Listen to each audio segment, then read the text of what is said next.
1 year, those of us that objectively look at January 6th have noticed a massive problem with the entire Democrat-based media narrative around that day. Nobody had been charged with insurrection or sedition or anything of the sort, a point which has been embarrassing the left as they continue to force-feed this story to an American public that, by and large, really couldn't care less.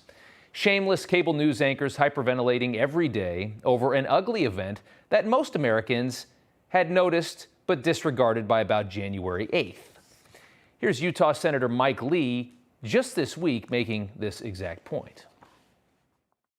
Has anyone been charged with the crime of insurrection following January 6th? It would be inappropriate for me to speak about any particular investigation at this point, but I'm not aware of anyone being charged with that offense. I'm not either. I've just heard that word used several times today, and to my knowledge, nobody's been charged with that. They've been charged with other things, not that one. Well, it seems Merrick Garland, running a hyper-politicized and shameless DOJ, is getting this message. He probably doesn't like it. And for no possible legal reason and for politics alone, more than a year later, has instructed the Department of Justice to bring charges of seditious conspiracy against 11 people involved with the Capitol riot, including Stewart Rhodes, leader of the Oath Keepers.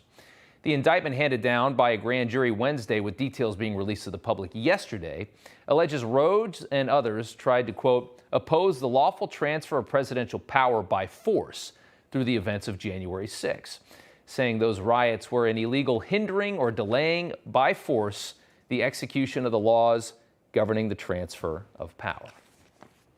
But what exactly is sedition, and how serious of a charge is it exactly? Well, Merriam-Webster defines sedition as incitement of resistance to or insurrection against lawful authority. But by that definition, any violent protest turned into a riot would be considered sedition. Thousands of BLM protesters should be charged with sedition if the definition is that simple. But there is a distinct difference between the definition of sedition and the charge of sedition. To charge sedition, you need to believe that the perpetrators intended to attempt to overthrow the government. It's a rarely ever charged. In fact, the U.S. government has not charged somebody with sedition in over a decade. In 2010, the Department of Justice charged a Christian militia group with sedition after they planned an elaborate attack on local and state police, who they saw as the brotherhood of an enemy government. What's interesting is those militia members were charged with possessing a firearm during a crime of violence, teaching the use of explosives, and attempting to use a weapon of mass destruction, homemade bombs.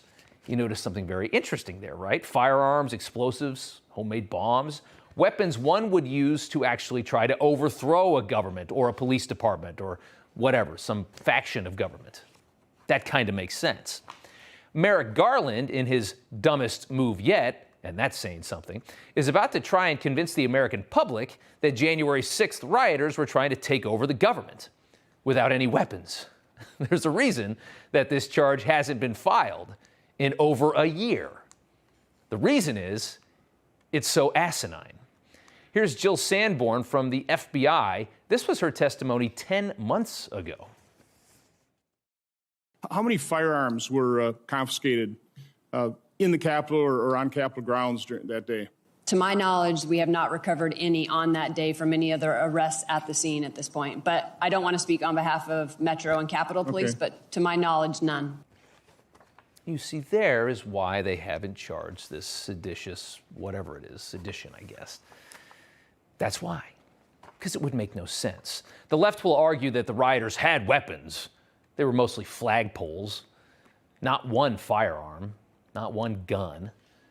Good luck with that insurrection. And the media and the left still continues to call it a deadly insurrection, even though the only person that was shot and killed was one of the insurrectors or insurrectionists or whatever you would call that person, if it existed. Take a look. 4 Americans are dead after the deadly insurrection at the U.S. Capitol incited by President Trump. Deadly insurrection where a mob of Trump supporters stormed the Capitol. Donald Trump incited a deadly insurrection against the United States government. The President of the United States incited a deadly insurrection against America. They pressed for details about what Trump did to stop the deadly insurrection at the U.S. Capitol on January 6th. It's a deadly insurrection because one of their favorite people, somebody they've been celebrating this entire time, pulled out a gun and shot a woman who was completely unarmed as she tried to climb through a window. That made it a deadly insurrection. That and that alone. The other officer, as we know, the officer that was killed, had a stroke, I believe. They don't like you knowing that, though. The rhetoric around all of this has been hysterical to watch. I often find myself laughing when CNN or MSNBC covers January 6th because it's just so outrageous, and it actually takes a lot to make me laugh after all these years of watching news. You wonder what percentage of people actually take this seriously, and if the decline in left-wing cable news ratings is any indication, it is not many. The only people less credible on 1/6 than the television talking heads has been our leaders in the White House. Just a reminder of how they have been treating January 6th. December 7th, 1941. September 11th, 2001. And January 6th, 2021. It's amazing that she can actually do that with a straight face, but as we all know, Kamala Harris is a robot, an alien robot brought here to run the country from elsewhere. That's my only explanation. I don't see any evidence of human life. But what this is really all about, of course, is politics. Like everything. It's a political show. That's why we do this every night.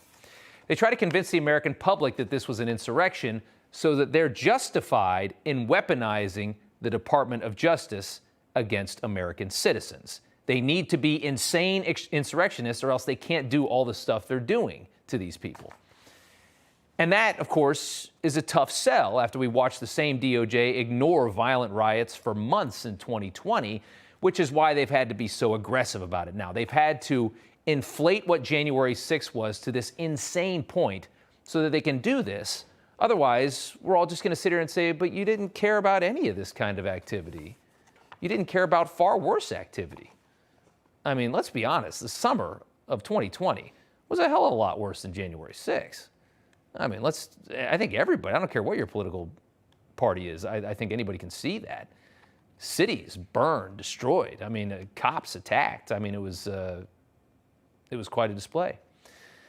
The tactic is being used in other places as well, though, what they're trying to do here. The party in power has realized that when you effectively paint your political opposition as the enemy, it opens up some very convenient methods for suppressing opposition, which is something that goes against the very core of what this country is.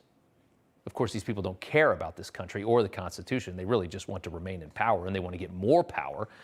The scandal surrounding Education Secretary Miguel Cardona is another prime example. We went into it last night. Our government-run education system indoctrinating students with hyper-political left-wing radical ideas, and when parents push back, as they obviously will, Cardona, who runs the education system, tells the teachers' union to write him a letter accusing the parents of being terrorists. It's the exact same thing. We have to make everybody into a terrorist. Then we can do to our opposition what we really want to do. Once people have been labeled a terrorist, it opens up a plethora of options for retaliation. And hopefully, suppression of opposition, which is, of course, what they really want.